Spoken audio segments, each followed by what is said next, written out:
A weather alert across the St. Louis region as dangerous wind chills grip the area. The view you're looking at right now is from the camera in the central west end, showing a dusting of snow on the ground. Thank you for joining us on this very cold Sunday evening. I'm Justin Andrews. Today is indeed a first alert weather day because of that extreme cold, and you probably felt it if you stepped outside, and there is no relief in sight for several more days. Let's bring in First Alert meteorologist Kristen Cornett for the details. Hey, Kristen. Yeah, so we have First Alert weather days in effect all the way through Tuesday. We're out in the cold fighting flames and frigid temperatures. First Alert 4's John Kipper joining us live at the scene of a house fire in Eureka. And John, you got there minutes ago. What do you know so far? All right, John, thanks so much. We know you'll continue working that scene. And right now, it is obviously a very tough time to be without power. The latest numbers show about 400 people are without power in Missouri and around 600 in Illinois. Ameren crews are working to restore people's electricity. First Alert 4's Alexis Zotos is in Bridgeton tonight. And Alexis, that's where crews are working to get power back on for so many people.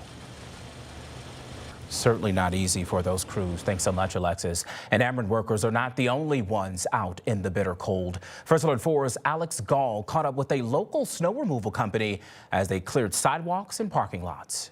The Urban League of Metropolitan St. Louis is postponing one of its MLK Day events because of the dangerous temperatures. The King Day presentation and food giveaway, scheduled for tomorrow afternoon at the Urban League's headquarters, will be moved to a later date. Officials made the decision earlier today, saying they want everyone to stay safe and out of the freezing temperatures. And remember, as we are dealing with these Arctic wind chills, stay connected to the First Alert 4 weather team on the First Alert 4 weather app. You'll get up-to-the-minute details on forecast and any time of the day or night. In other news tonight, St. Louis police are investigating a shooting and a stabbing on a Metrolink train. When officers responded to the Sun station in Maplewood, they found one person with a gunshot wound, another had been stabbed, and a third with a cut. Police say it all started with a fight on the train at the Shrewsbury station. None of the injuries appear to be life-threatening. St. Louis isn't alone in dealing with freezing temperatures this weekend. Nearly 100 million Americans are under wind chill warnings or advisories as an Arctic blast hits most of the country. Kristen Benavidez is following the frigid temperatures tonight. And as you heard in that report, the NFL postponed today's playoffs game between the Steelers and the Bills because of a massive winter storm in Buffalo.